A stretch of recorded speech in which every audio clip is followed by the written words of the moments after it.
You can't start off without a career, that's why I put it in quotation, without some preamble. Now, I'm a Yorkshire lad, a little bit further south than Mick Harcourt over there, with a better accent. So I was at school in the lower sixth. I don't know if you know the UK, you do years 1 to 5, then you do the lower sixth, and then the upper sixth. And I was in the lower sixth, and we were in school assembly one day, and the headmaster, doing the announcements, said, "We've had a call from the Meteorological Office," and you learn to spell that very quickly, of Bawtry, looking for students here to become weather observers.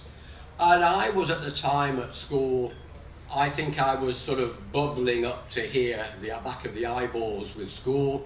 I still had a year to go and do my A-levels, but I was of the persuasion, you remember the bumper sticker, employ a teenager whilst they know it all. So I thought, well, this looks quite interesting. So I went along for this preliminary interview, which lasted about 4 hours. The chief Met guy at RAF Bawtry, and I came away convinced that maybe this was an avenue to pursue. When I mentioned this to my father, he sort of poo-pooed it because he wanted me to go to university. And I had different ideas of education, and of course, being a teenager, I knew better than my father. I've learnt different since then, of course. And it came to pass that I went for a more formal interview, which took 20 minutes. George Caulfield said, "Eric, we've been here before, just go and fill out the paperwork." My paperwork because the Met Office was part of the Ministry of Defence, and of course you had to have security clearance. And of course I, at that time, had relatives in Eastern Germany. My mother was German, and which delayed things somewhat. Anyway, the upshot was I left school at the end of the lower sixth, much to my father's chagrin, but that goes into the story. He's looking down at me now saying, "They've done all right, lad, I suppose." I joined the Met Office in July of 1966 at the tender age of 17 and a chunk. And I went to RAF Bawtry. Bawtry was HQ1 Group Bomber Command. So it was a subsidiary to the main Bomber Command facility down in High Wycombe. Not there anymore, the old house I believe still is.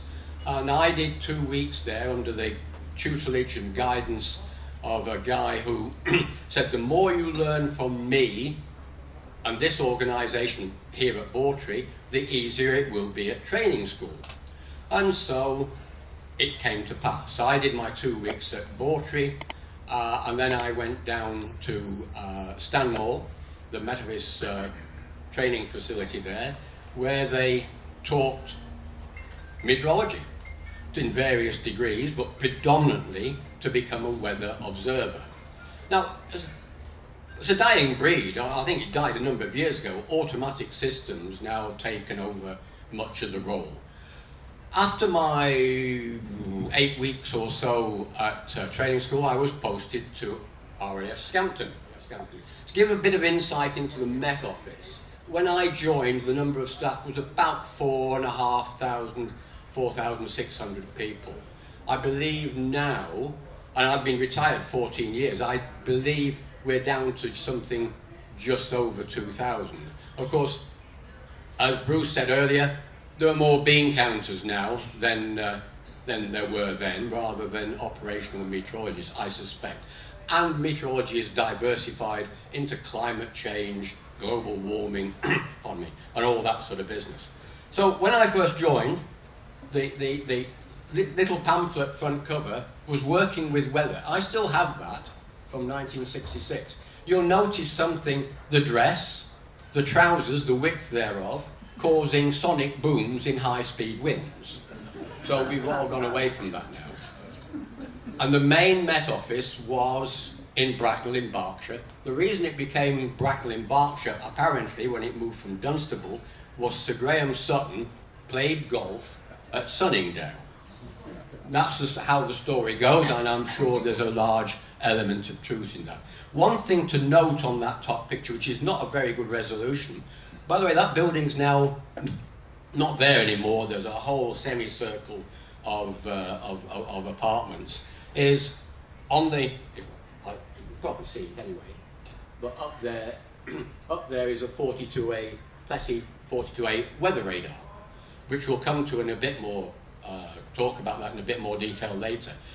In 2002, 2003, we moved to the Met Office to Exeter, down in Devon, and this is the more modern looking building that you can see in the bottom picture there. So that's where we are now. I read some there. We're about to be awarded $1.2 billion over the next few years to upgrade the Met Office's supercomputing capability. That's a fair chunk of change. Small beer compared to Boeing, I imagine, but there you go. So at the time I joined, just about every military station would have a Met Office, and you'd have forecasters on duty while ever flying was taking place. Most stations were 24 hours.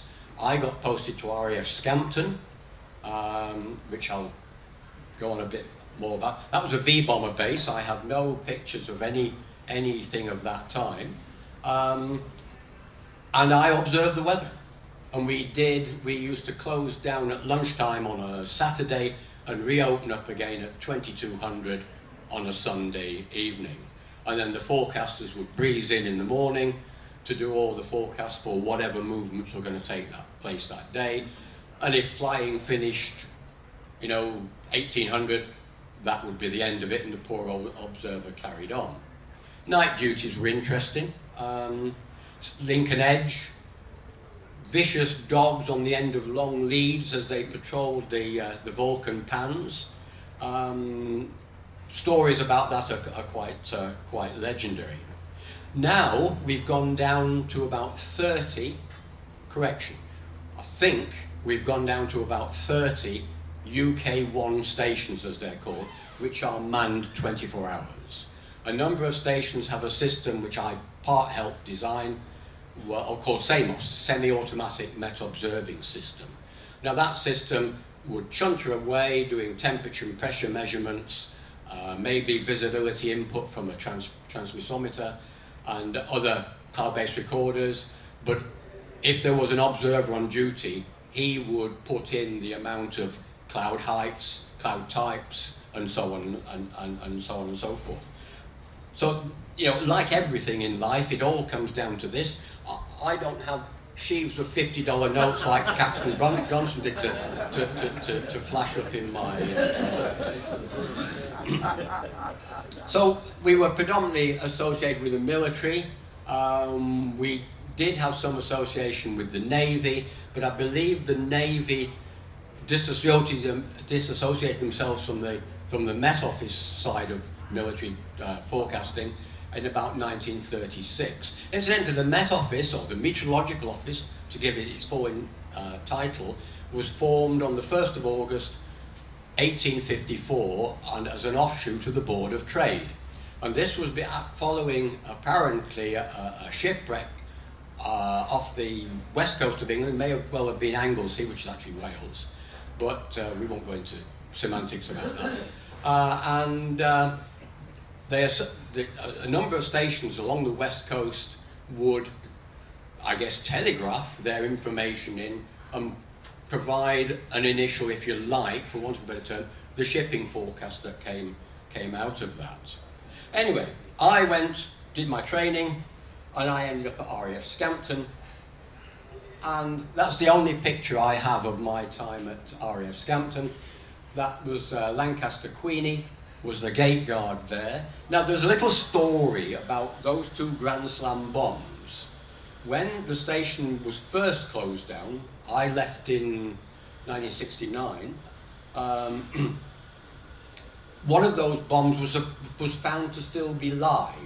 Now, how true that story is, I don't know, but there is some evidence that it was put on a low loader and transported down to Shoebury-Ness. Now, Shoebury-Ness was the Royal Ordnance part of MOD. How true that is, I don't know. But it's a salutary lesson, isn't it? That never take anything for granted. You know, pick up this thing and boom, you've got half of Scampton has disappeared into the mist. So I did my observing for 4 years. I was then on a night duty and a flash forecaster came in his Triumph Spitfire and sort of said, I couldn't afford a Triumph Spitfire, I had a Reliant three-wheeler. That's another story. I turned it over on a roundabout with 2 nurses in the back. But we won't go any further with that one. And he said, what are you doing here? He said, there's money to be made overseas. Now, the Met Office has always had overseas establishments. And at the time, we had an air base, or the military had an air base, in the Persian Gulf called RAF Mazira. You may have heard of it. If you look on a map, you come up the Gulf of Hormuz, you get the point there pointing towards Iran, and you come back down and it goes all the way down past the Curia Muria Islands, all the way down to Aden and North Africa. And on the cusp of that corner is a 45-mile by 5-mile island with an air base. I believe the Sultan of Oman's Air Force is still based there. And we had that as a staging post. Anyway, I went there, and up to this point, I'd never been able to earn a camera. So the flash forecaster who said, you want to get yourself overseas and make some money, allowed me, was right, and I actually was able to afford a camera. I'll come back to that one. So here are some aeroplanes from my time in Mazira. I was there for 9 months total. It should have been a year tour, but I got myself a short tour to become a tech. And here, so a Pembroke, I suppose nobody's flown Pembrokes. I don't know, looking at the age here. So, oh yes, Paul over there, you gave a talk, didn't you, from RAF Shawbury? It was probably that Pembroke. I don't remember seeing any initials scrawled on it.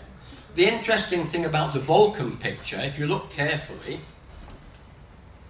where's the point? There's a donkey there. So it just goes to show a mixing of old and new technology. The other thing about flying at Mazira was obviously because it was so hot, being just south of Oman and the like, was temperature. So these guys would come into the office with a face-to-face, what's the temperature now, what's it going to be doing? Well, we had no forecasting capability there, so we had to self-reliant in that score. But if they were delayed, you'd get calls down from ATC saying, what's the temperature now? What's the temperature now? What's the temperature now?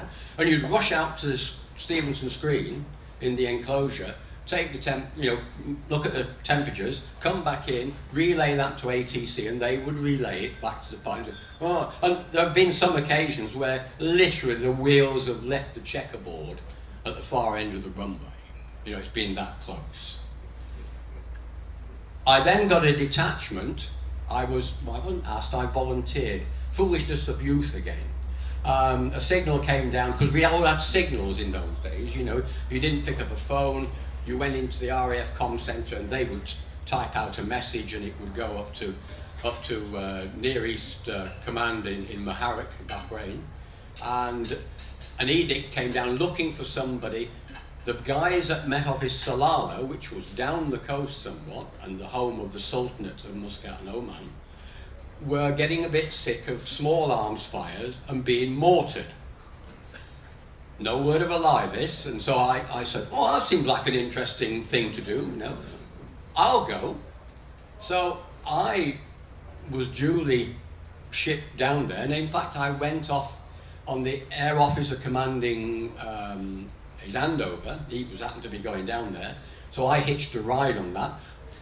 Airline food took on a different meaning when you're sitting opposite the AOC and you've got silver cutlery and monogrammed stuff like that. Anyway, I went down to Salalah, so that was a bit of a selection of I did say I was going to throw in a few aircraft pictures.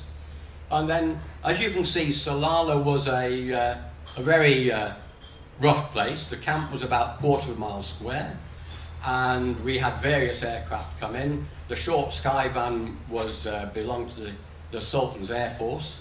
I think the Andover there was, I think I took that soon after I arrived down there. And then we had other aeroplanes come in, the Armstrong Whitworth Argosy, and I'm particularly proud of that top right picture. I just framed that now. And as I've put on there as a caption, affectionately known in the RAF as the whistling mammary gland. If you've ever heard of an Argosy, on the pan or whatever, it does whistle.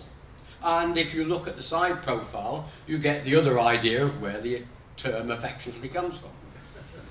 Now, that's not Daniel Craig, by the way, in that bottom left picture. It's a look-alike, but it's actually me. But it wasn't all work, as you can see. Now, at the time, this rebel activity, we were there one evening in the Sergeant's Mess patio watching the Battle of Britain film, which was actually, this was 1970, which was actually quite a new film. And we're all busy sat there watching, sipping a beer, as one does, and all of a sudden there's this boom. And you could see people gazing and saying, what a crap soundtrack. That doesn't fit in at all with what's going on the screen. And then it happened again, and somebody then shouted, and sorry for ladies, but the bastards are coming in. All the lights went out, and there's this mad scrambling, and I'm still sat there in the chair, in my chair, wondering what bloody hell's going on. And somebody, one of these hairy-arsed sergeants, had tucked himself into the woodwork, in cracks in the woodwork, and said, "They're coming in, you silly sod, get down." And then the next thing is, our mortars opened up, and small arms fire. So that's a little bit of a war story from a young chap like myself. We did have a rebel bash trip one time. Somebody came into the sergeant's mess one lunchtime and said, "We're going on a rebel bash. Hey, man, do you want to come along?" So I said, yeah. And they used to come in with bandoliers and Sterling submachine guns and goodness knows what in the way of munitions. I had a trusty Pentax by this time. So I went up this and I met up with some of these Sultan's guys. And that's looking out from the plane, from the Dhofar Hills, out towards the Indian Ocean, funnily enough. So, and then I got back to Missouri. I did a month down there or so. And then on the July of 1970, I got a call.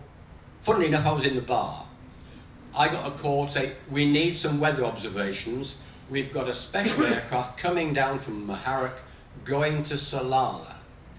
No details at that point. And it transpired that was the time when the young, who is now the Sultan, Qaboos, deposed his father.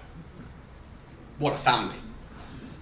And he apparently, the old guy, he had repressed Oman, well, for decades, and I suppose he just continued the job of his previous, the previous incumbents of that post. And now the current Sultan, of course, brought it up. And if you go to Salalah now, I've only overflown it from 36,000 feet on a way back to the Middle East from the Seychelles. Name dropping here, by the way. And it's a now sort of modern airport, and he brought the country into at the time, the 20th century. I believe the old guy was shipped back to London, and he saw his days out in a penthouse suite of some posh London hotel. Again, I have no specific details of that. So that was and it was at that time I was building model aircraft, or particularly model boat radio control equipment. And I'd built a 4-channel digital proportional receiver, which was in a little cube about an inch cube. And the tech in Madeira came to me one day and he said, "What do you do with this?" I said, "Well, I explained what it was." He said, "Why are you a glorified paper tearer?" Because we used to take lots of paper off of teleprinters and things like that, when you can do stuff like this. And he more or less came in the office the following day, grabbed me by the scruff of the neck, pushed me to the typewriter and said, "Fill out an application form to change direction in my so-called career from being a weather observer into the technical cadre of the Meteorological Office." Incidentally, we paid lots of money apparently to some consulting firm because people couldn't spell meteorological. Now it's actually quite easy. Meteor, logical. What could be simpler? But so many people. So we employed these consultants. This is a little aside. We employed these consultants who charged mega bucks or mega pounds to shorten it to the Met Office. Now this gave a little bit of a problem, of course, if you talk about the Met, because you get the Metropolitan Police, who are also called the Met. We changed that a little bit by putting a full stop after Met to show it was being abbreviated. That again cost money. So I came back. I was fortunate enough to come back to be flown back to the UK for a technical selection board. Apparently there'd been 80 odd applicants. 42 or 43 were interviewed for 12 places on the course. I ingratiated myself onto the course because when I went into the promotion boardroom, the chairman said, "Ah, Mr. Hibbett," yes, that's me, "shut the door, will you?" And I grabbed hold of the door handle. It was funnily enough, a hot July in 1970 in the UK. I pulled the door, and this three-legged hat stand pirouetted around the room, throwing off coat hangers at tangents with gay abandon, crashed down to the floor, and I scurried around picking up this thing, and the chairman said, "No, leave it. No, I must put this right." Anyway, I got through, and I was short-toured from Madeira to go to the Maintenance Command School of Technical Training, RAF Sealand, which is near Chester in Cheshire, just on the border with North Wales. Now there, I was taken really from knowing nothing about electronics, although we had done something in school physics, but if you've been listening, you remember I curtailed my studies at A-levels and left after only 1 year instead of 2. How that would have played out with Deadshot Dixon, our physics teacher, I'm not too sure. So after my 6-7 months at MCCTS, we then moved to Bracknell for the continuation of our technical training, which was to actually to apply the theory of electronics into actual Met Office equipment. And I do apologise for this, Steve. Sorry, strong-armed Rogers. And I go back to that one to give an idea of some of the equipment we were involved in and were taught about. The top left picture, Mufax recorders. Now they have a history. It really is a facsimile machine, but it uses wet paper. Now if you ever went to a Met Office at those times, you'd find all the walls were yellowed. And it was discovered that it was this mixture, whatever it was, which allowed a small electric current to make a mark on a chart, was actually being absorbed into the atmosphere. So I don't know whether my lung capacity has been reduced in the intervening years, but I'm sure I'm not in for any form of claim on that. Top right is one of the staples of the wind finding network. Wind finding is where you launch a balloon, you track it with radar, and from the radar you get an elevation. The radar gives you slant range, some simple trigonometry, you plot it out on that big table, in fact, that's on there, gave you what the radio sonde was doing in relation to the ground, and then a height plot as well.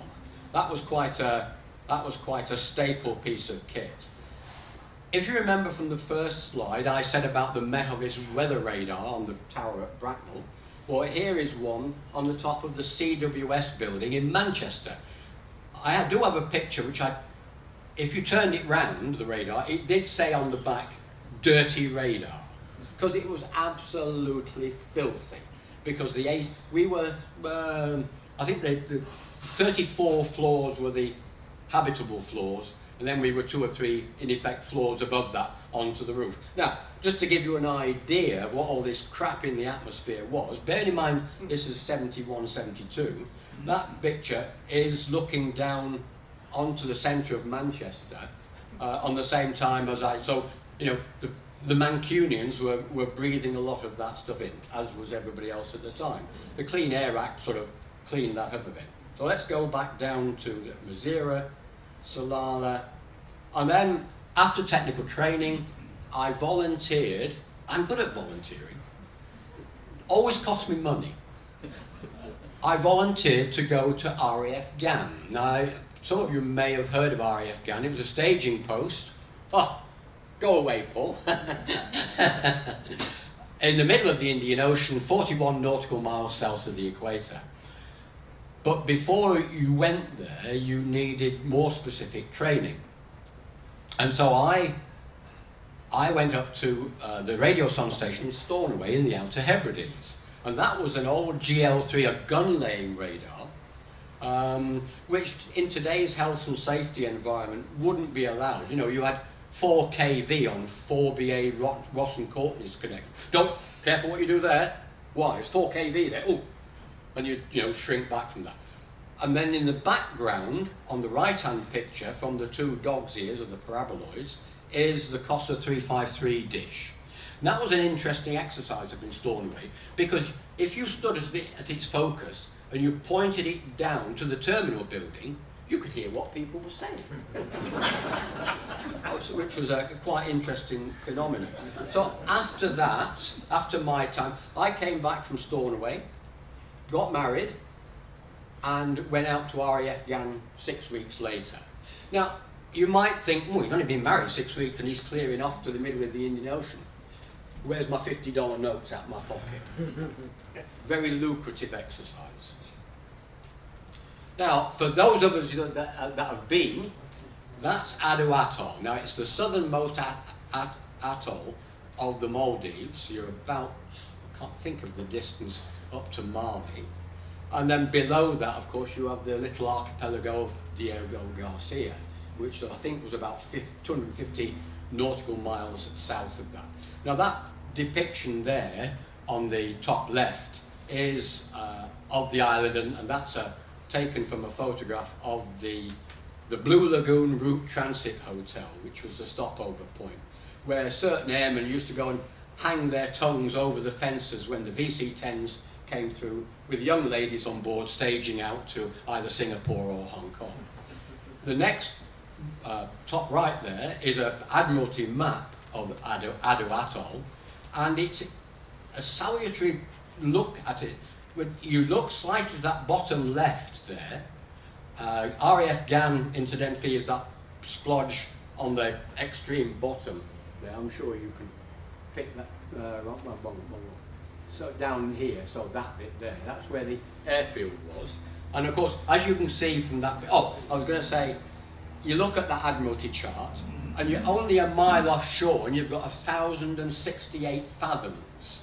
Now, that's pretty deep. For those of us, you know what a fathom is, 6 feet. What that equates to in modern numbers, I have no idea. So, I was posted there. That was the Radio Son building where we were based. Another COSA radar there on the right, on the top right of that picture, with the wind system. And obviously wind systems are a staple equipment of any meteorological service. That was the island from the air, and you can see there that the runway runs into the sea as good as either end. And there was some story about somebody put out painted up one end of one of the runways was, "You are now under the care of the Royal Navy."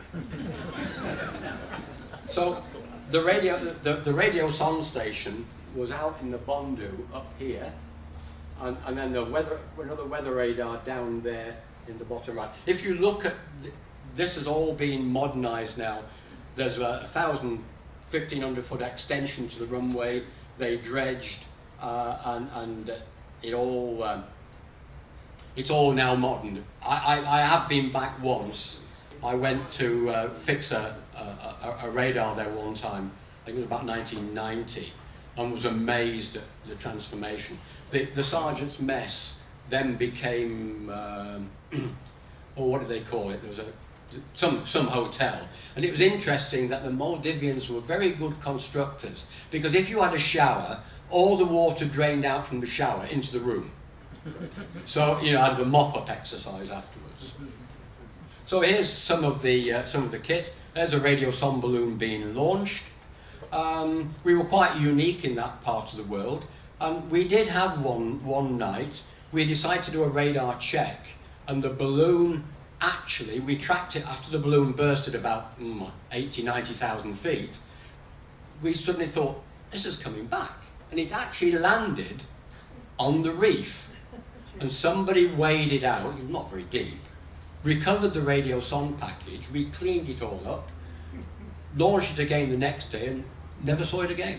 So another bit of taxpayers' money we saved. It was marvellous. That was the weather radar by the golf club. So it was always good for a bit of a libation on hot days. Now, we had a lot of trouble with that radar, but we sorted it out. And then the ubiquitous wind system, with me in health and safety garb, as you can see, doing whatever I had to do. Let's get back to some aeroplane pictures. Now, the top right, obviously, is typical Maldivian island. That was just taken outside the civil service mess. Sunsets were to die for. And of course, being 41 nautical miles south of the equator, I think the annual variation in sunset and sunrise was something like 6 minutes. So you knew exactly when sunset was going to be. That was one of my photographs. RAF VC-10 was the staple. They used to be called Gazomi birds, because you went home on one. So 600 guys on this island, one woman. She reckoned there wasn't enough to do and got herself posted out to RAF Changi. Well, I thought she was sat in a gold mine, personally, but there you go.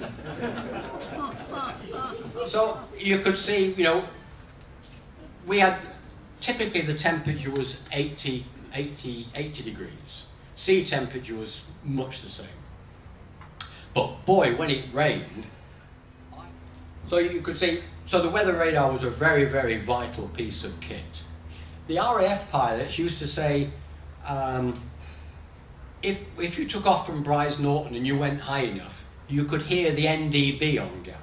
Now, how true that was, I don't know. But anyway, that's probably one of those exploited RAF stories. So, just to show that, we had a moderate amount of aeroplanes there, a Gazomi bird landing. In fact, I have a whole sequence of pictures because I hid behind one of the runway lights, one of the approach lights, and took a whole sequence. But I didn't want to bore you with every, coming from a little dot. So I just put the one with full flaps and on the pan. Beautiful aeroplane. Because the RAF all seat you so you face backwards. It's a safety issue. All military aeroplanes of transport nature all have the passengers pointing to the back. And then, of course, we used to have aeroplanes staged through. We had squadrons of Lightnings and the like, and they needed tanker support. And that was one of the things that used to happen at Madeira. So if you were shipping some Lightnings or whatever out to the Far East, they would stage through Madeira and then down to GAN, and then you'd need Victor tanker support. And if you lost anything, because you needed a shackle. Go and find. Obvious, really, isn't it? So I did my year there. In fact, I did a year and a day. But I managed to do one trip to Sri Lanka, or Ceylon as it was known then, and 2 trips to Hong Kong. Cost me £8 to go to Hong Kong and back from RAF GAN. That was a whole week's work when I was at that. Go back up to GAN. I was then posted back to Newcastle Weather Centre. And again, we had one of those fancy little radars, the same as at Bracknell and the same as on the CWS building in Manchester. And isn't it funny how certain stuff sticks in your mind? The antenna was described in the Plessy manual, 14-foot double curvature horn-fed array with a gain of 41.5 dBs over isotropic. Now, isn't it funny how I can't remember what I had for dinner last night, let alone the specification of a 14-foot double curvature horn-fed array.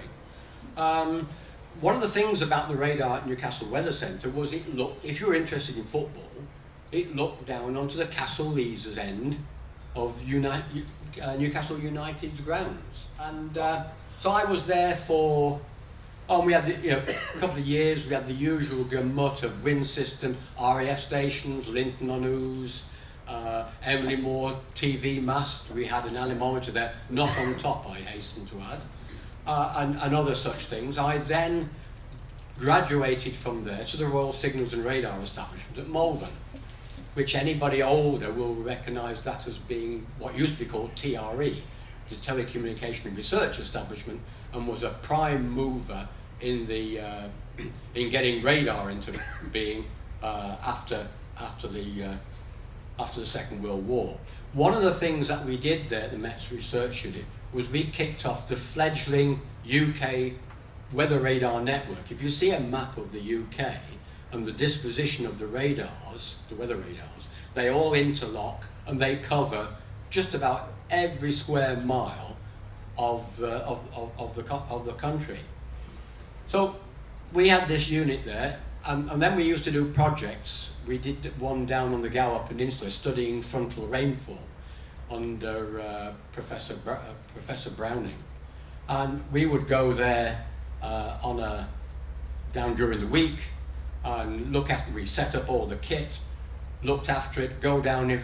Right, there's a front coming in, hot foot down drive from Malvern down to the Gower and get everything running. We had a break-in one night, and it transpired that 2 young lads broke in and got the radar working.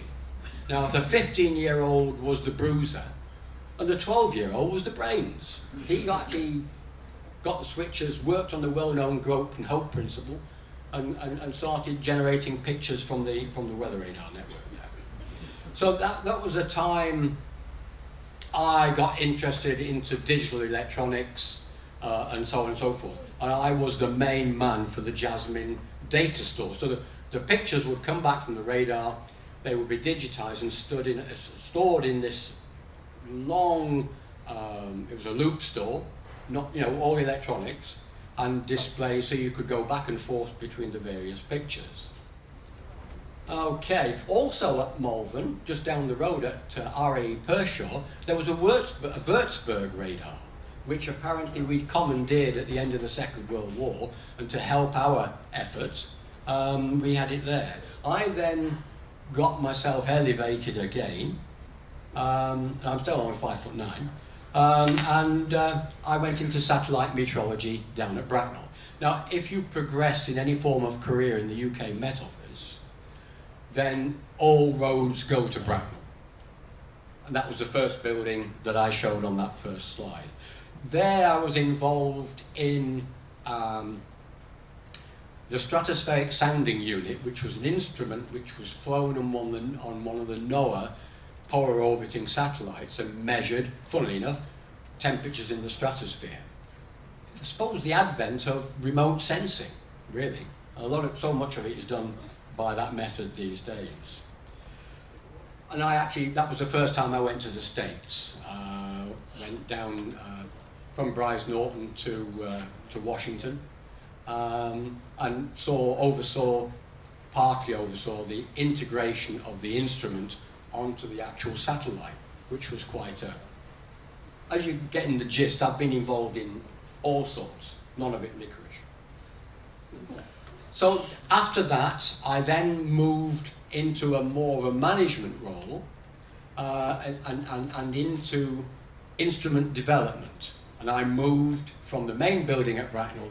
We had 2 or 3 offshoots, but one was a place called Beaufort Park, which was the Met Office experimental site, next door to the crematorium, but I'll just throw that in. On there, they asked for volunteers, that's me, to go down to the Falkland Islands. After the end of the war, the Mobile Met Unit were involved. The Mobile Met Unit went down virtually as soon as the war was over and set up a Met Office down there. That was obviously June, July 82. And come 85, the RAF, not the RAF guys, the Mobile Met Unit guys were RAF reservists. I never saluted any of them, by the way, only in one way, shape, size or form. So I ended up going down there. I volunteered to go down there on short-term duty visitations to look after the kit. Funnily enough, those wet fax recorders that we had a picture of earlier, plus amongst other stuff. And I staged to Ascension, and those kit to be looked after in Ascension. And so some of the aeroplanes that you see here, it's quite a long, it's called Wide Awake Island and Wide Awake Airfield. And so, you know, you got Victor tankers, if you remember from the war, the Vulcan that went down, aided and abetted by a whole fleet of tankers. I had the book, I think my wife chucked it away when we came over from the east. And on one occasion, I was there, and I installed a satellite reception facility. And as you can see, I have my harness on, my hard hat, and everything like that, because health and safety in those days wasn't as prevalent as it was now. Now, in those days, when you flew down to the Falklands, you went on what was called the air bridge. And those were flying in style in the back end of a RAF Hercules. On the top left picture, that draping arrangement covers the toilet. In the top right picture, this was my first ever flight down. This was January 85. And I was told that don't be on one of the first to come off the bus and get on the airplane. You boarded through the ramp at the back, because you'd end up sat like those poor people, sat literally with your knees touching the line of freight at the middle. So if you were a bit further back, the snag with being a bit further back was you had two lots of webbing. The outer seats, as you can see in the bottom right picture, were against the fuselage. They came down, but in the middle you had webbing down with similar seats, so you backed up against your opponent, really, because if he moved, you moved, and vice versa. And you ended up with interlocked knees. That's why I said flying in style. Now, 47 Squadron got a reputation of being boomerang airways. The reason for this, there was an occasion, I think in November, December of 84, where they had 4 attempts to get down to RAF Stanley in the Falkland Islands. And they get down so far that I think there was one occasion where they overflew, but the weather was so poor, the cloud base was so low, that they came back. And when they got back to Ascension, bear in mind it was about an 11-hour flight down there, 11 hours back, they poured these poor packs out the back of the aeroplane, put them in beds for the night, to do it again the next day. And on one occasion they did it 4 times. So 47 Squadron became known as Boomerang Airways. I did one trip where I went down as supernumerary crew, and that's my first class meal. Down on the back, I was sat on an empty cable drum. Also one of the best steaks I've ever had on another trip, cooked by the loadmaster on the flight deck hot plate. Fabulous. So, and a picture of a Hercules. Now, to get down there, you couldn't do that sort of distance without refueling. So, I did one trip, again as supernumerary crew, and I was fortunate to do the whole flight. I think this was the one where we had the steak. And you do the refueling exercise. So, you fly down in tandem with, you know, the aircraft that's going to go all the way, the refueler, and that's moving into position, the top 2 pictures there. We were about 28 south, 28 west, at 28,000 feet. And we played sort of a form of a Scrabble over the radio between the 2 aeroplanes. Got to do something to pass the time, autopilots and all that sort of business. And then comes the critical bit where you have to move in behind the tanker. and that's us going in the bottom two pictures, obviously.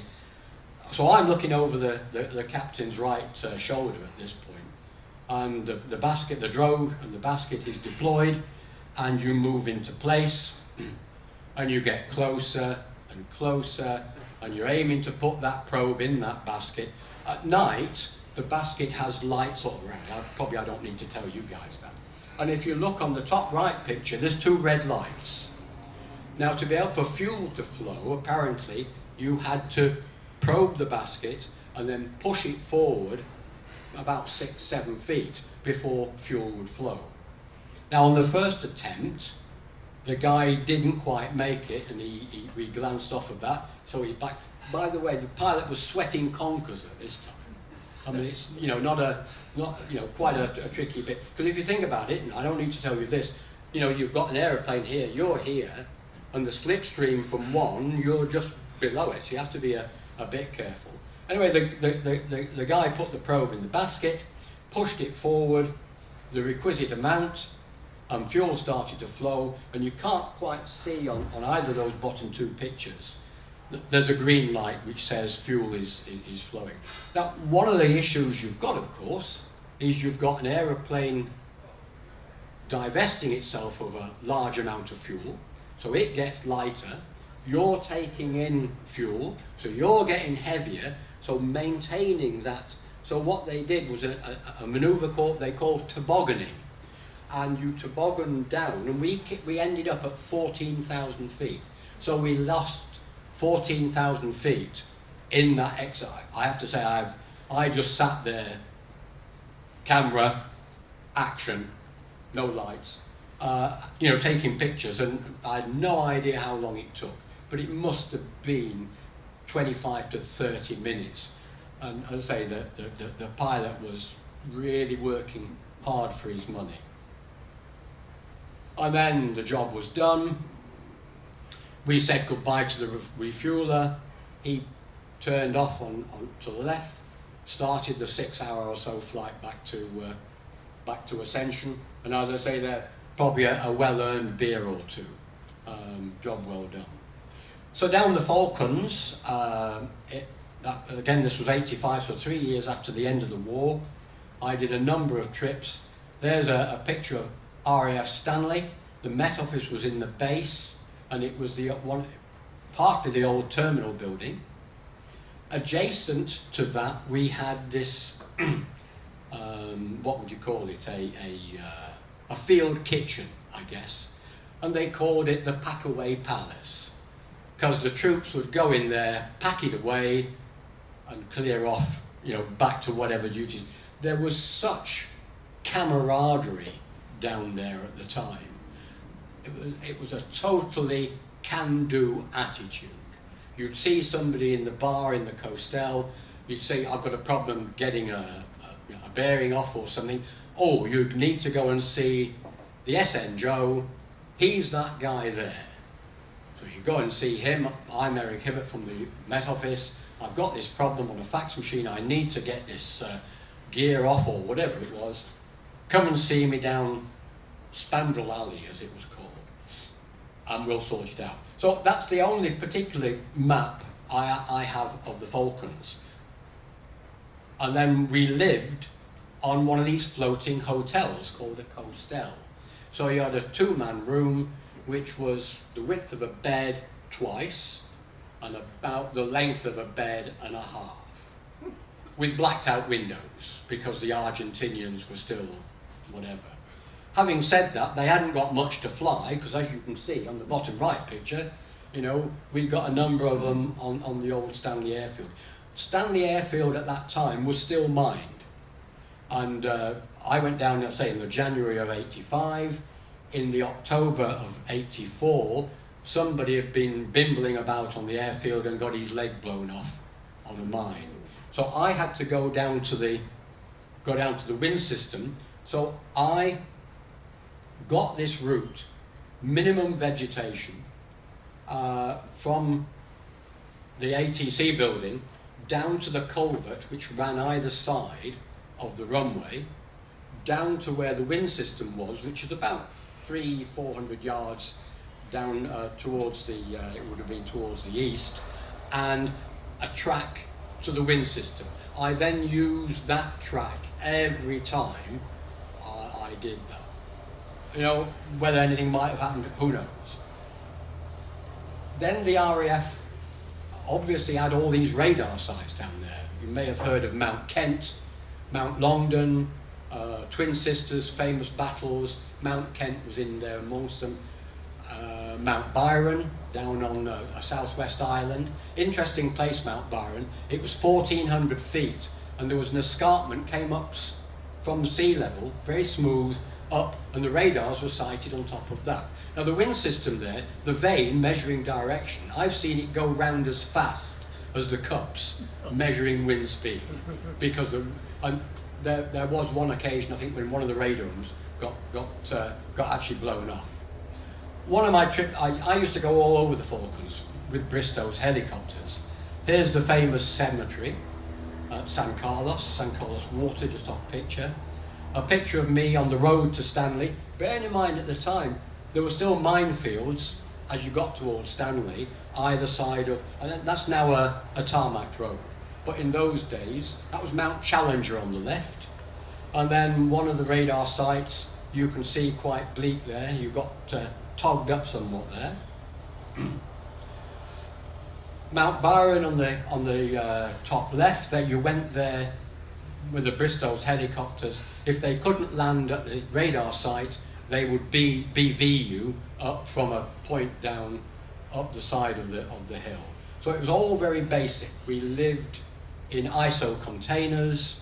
They were all strapped down, because even despite their weight and their bulk, the wind up there there were times when personnel were not allowed outside of their ISO because the wind was just too strong. Now this bottom right picture, that's Port Stanley on the side of the Port Stanley on the side of the Sound there. And then of course megabucks were spent, and 18 months they built the airport at Mount Pleasant. Apparently it was done on budget, on time. I know people don't believe that, but occasionally it must happen. And that was a picture on the front of the Southern Star of the camp area of Mount Pleasant.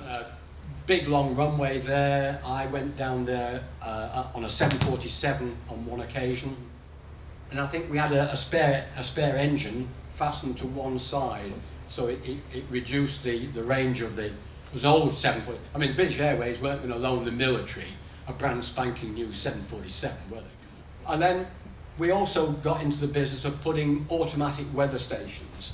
Whilst you got pseudo observations from the radar sites, they wanted better observation, and so the Met Office bought these automatic weather stations, and I went down there twice to install that. I think I've been down the Falklands either 7 or 8 times.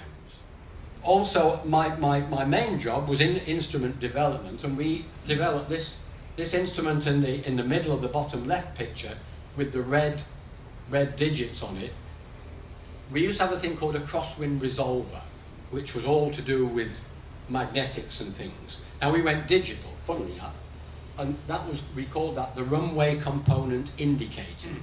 And so you got a graphic readout of whether the crosswind was from the left, from the right, the strength of the wind, if you've got a head or tail wind, because it's just simple mathematics to compute that. Those automatic weather stations, you can see a Yagi antenna would beam up to Meteosat, and the information would be in Bracknell within 30 seconds of it being transmitted once an hour. And then of course I got involved in other things. I mean, Steve mentioned about the exotic places I've been. North Sea gas platform, Ravensburg. Health and safety starting to come into effect here now. We did a number of servicing visits to the island of Fula, which is about 30 miles out into the North Atlantic Ocean to the west of Shetland. The chopper pilot had to stay in his seat. The reason for that was if he came out and broke an ankle or sprained something, we were all stuck there. So he would stay there.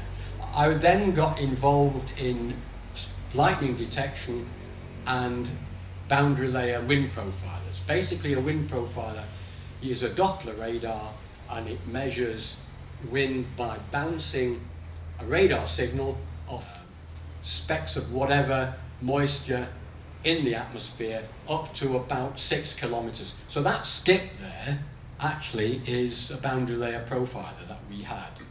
We then went on to use other with Yagi antennas, and I got involved here in Australia with that. I also installed a satellite reception facility at the Belize Met Service in South America. That was an interesting trip. Again, RAF VC-10 down to Belize. On the flight back at 36,000 feet, we weaved in and out of thunderclouds all the way up to the bottom end of Florida. So that's me there. I actually made national television with that installation. I also did some radar installations, wind-finding radars, for which I can't find any pictures of.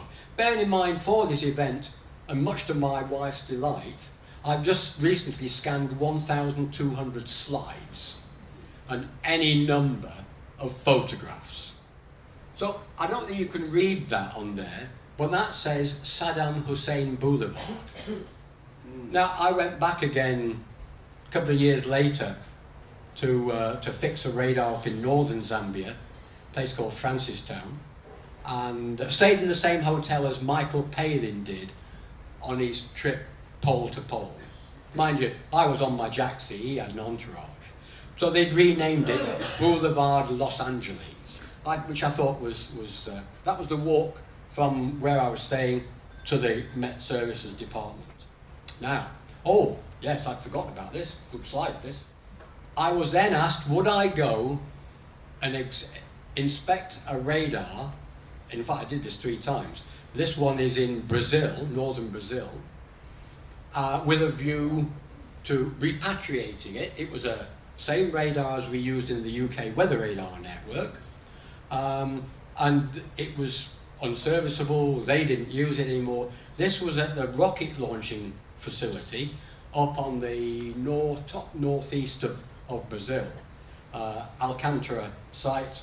We stayed in São Luís, apart from when I went there, inspected this radar, made them an offer of $12,000, which they took, and then had to organise its dismantling and repatriation back to the UK. So we had that tower is 17 metres, I think, up to the platform.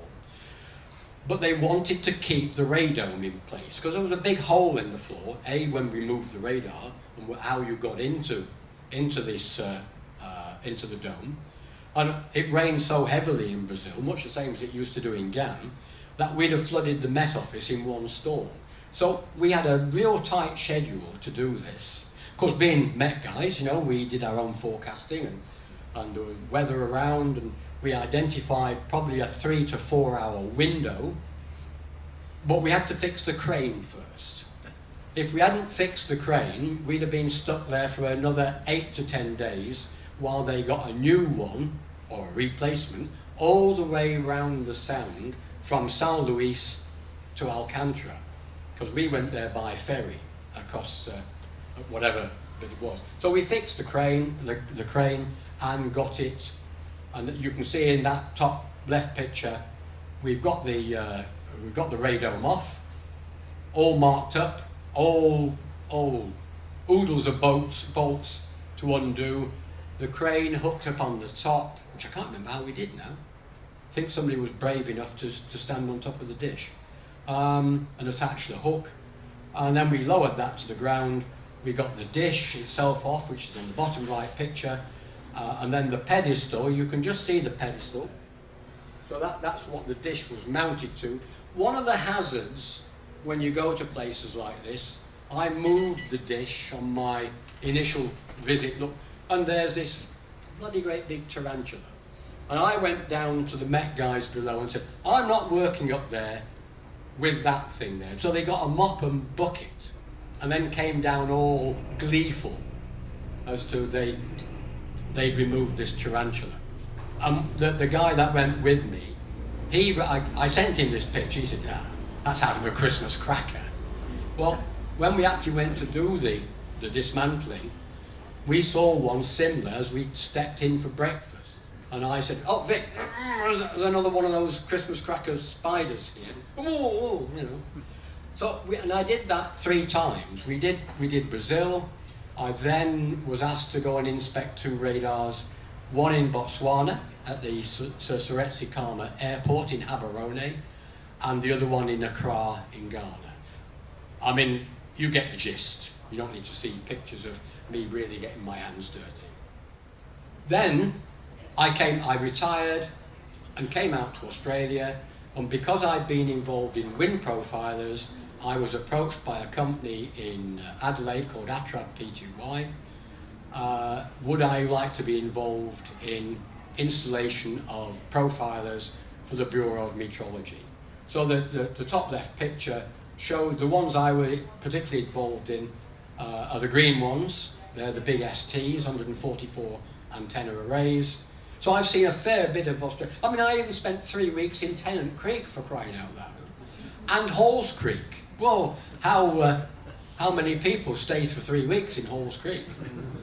And so on the top right picture, on the flight into Longreach, you can just make out that brown square.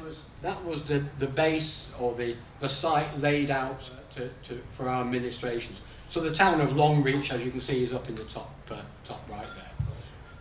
We have problems marking out because we mark out with a laser, and the heat of the day, we couldn't see a thing, you know.